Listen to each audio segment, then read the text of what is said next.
All right, welcome back. Today I thought I'd share some stories that were shared with me, so let's get into it.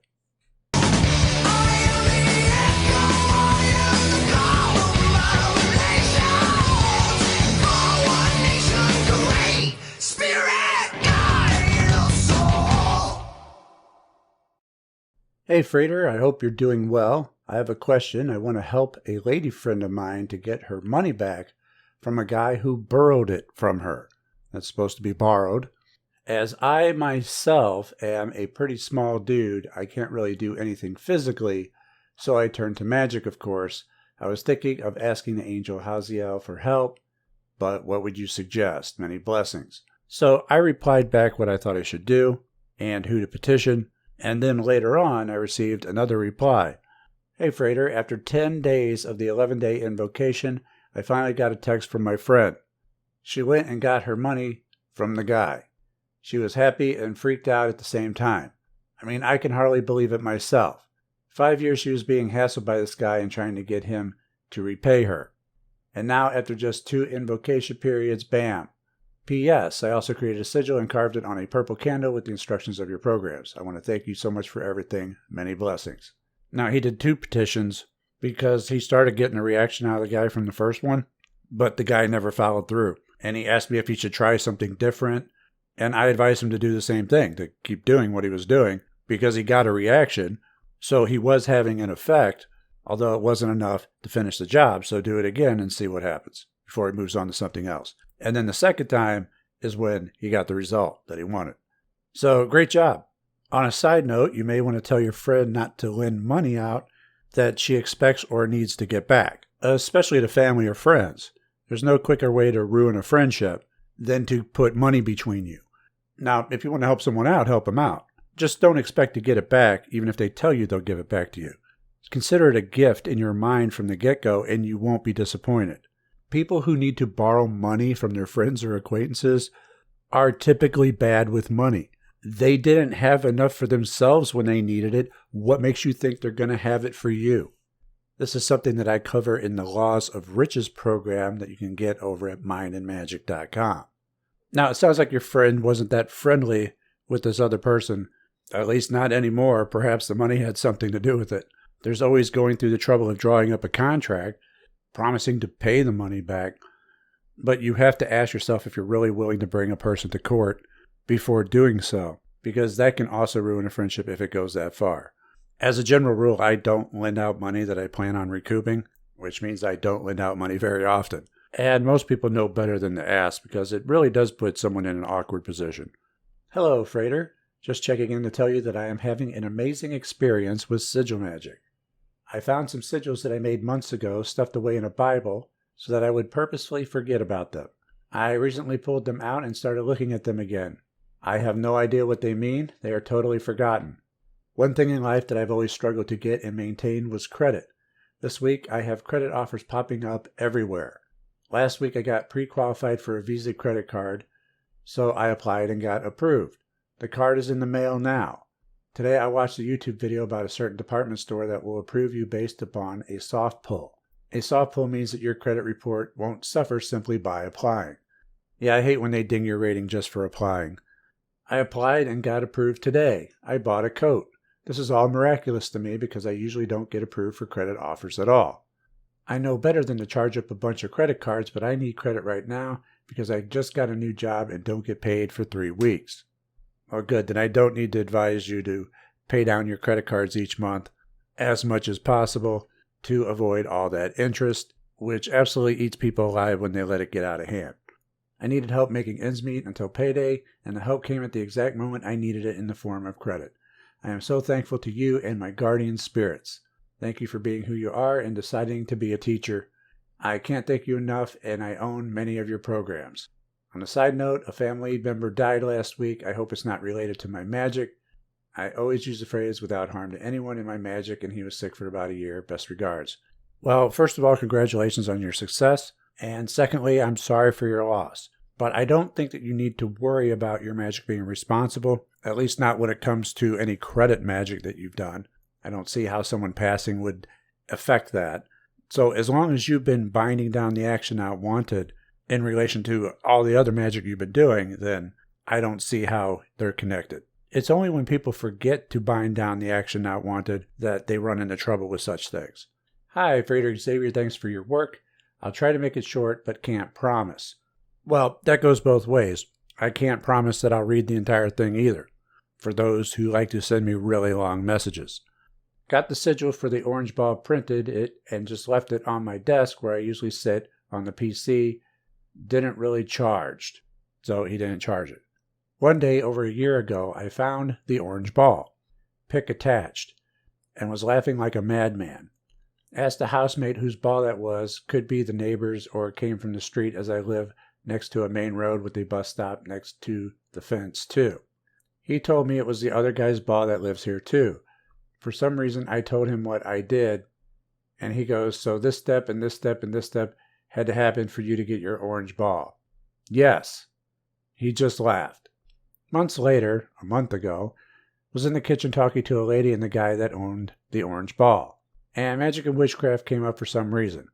And the guy said he didn't believe in it. And I said, well, I believe because you helped me to prove it to be real. Then I explained what happened and how he made it possible. He was weirded out, but he told me what happened, so now I have the full story and will describe after explaining how I got here. Someone lost the orange ball in a park around town. My friend found it and put it in his car and forgot about it. These two guys from before, were kicking around a football in our back garden. Ended up kicking 2 balls to the neighbor's garden. But they felt like carrying on playing this, so the guy remembered that he had another ball in his car. He got it, played a bit more, and left it in the back garden for me to find it. And this must be the rare case where the person finds out what steps happened to get the outcome, the magical orange ball. I should dedicate myself more to magic. I go on and off doing some simple things sometimes. Thanks. Yeah, it's interesting to find out exactly how something manifested for you, where exactly it came from. However, I would be a bit more discreet and careful on who you discuss these things with, because people are more likely to think that you're crazy and write it off as a coincidence. You already said the one guy was weirded out by it. There's a good chance that that might stick with him and then changes the way he views you. So just be careful on who you discuss these things with. But congratulations on your success. And yes, you should dedicate yourself more to magic, especially with sigil magic since you seem to have a knack for it. And anyone else looking to have similar success with sigils, that's why I created the Manifesting Reality program. Manifesting Reality is the complete sigil magic course, a 4-part video program covering everything that you need to know about performing sigil magic. Now, sigil magic is one of the easiest types of magic to do, and a lot of people already know how to do it. If you're one of them and it's working for you, that's great. This course covers how I do it and a lot more.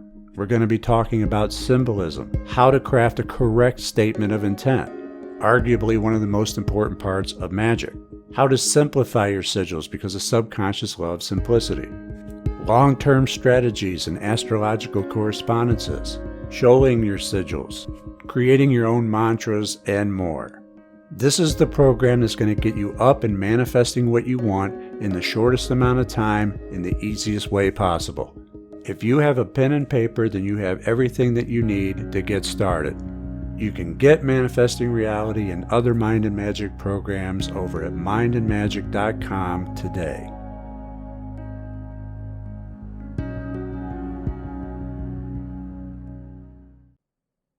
All right, we got time for one more because it's a lengthy one. Hi, Frater. I tend to be long-winded when I'm enthused, but I'll try to keep this succinct. First off, I am so sorry for your loss. Thank you. About 5 years ago, I came across your channel in my YouTube recommendations. I spent many years researching religions in my early 20s, and since then had settled into an agnosticism of least resistance. I watched some of your Mystery School playlists and thought your clays were wild and compelling. I tried your Manifest a Ball in your yard spell. I made my own sigil and specified a green ball.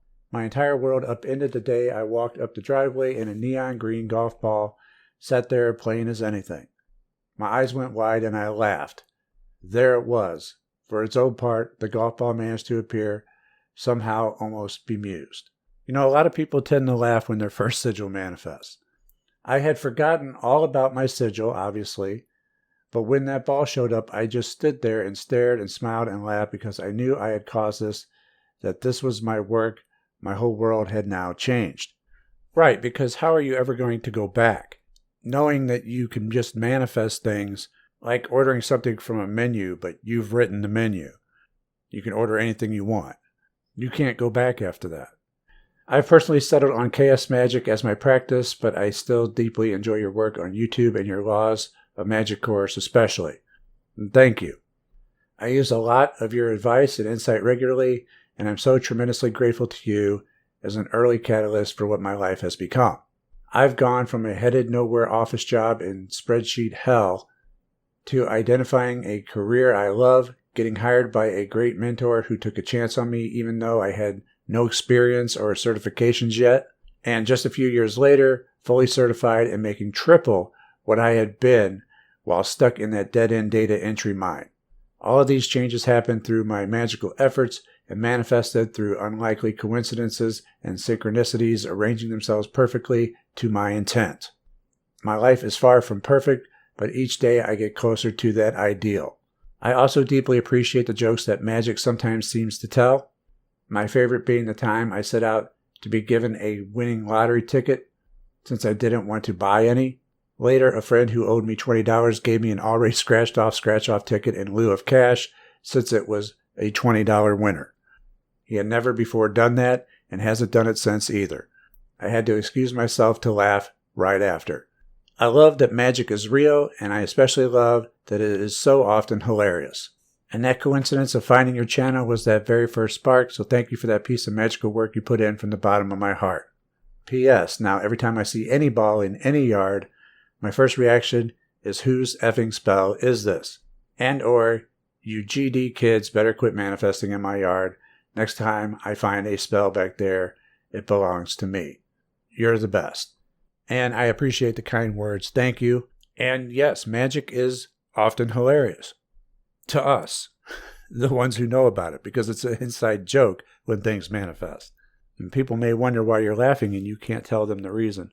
But yes, I know of that which you speak of because it often happens to myself. The synchronicities and circumstances in which things do manifest often come across as very humorous. I know what you mean. And that's all the time we're going to have for today. I want to thank everyone for joining me and listening. Consider subscribing to the channel if you haven't already, and leave a like if you enjoyed this video. Follow me on social media, the URLs will follow, and I will see you next time. Take care.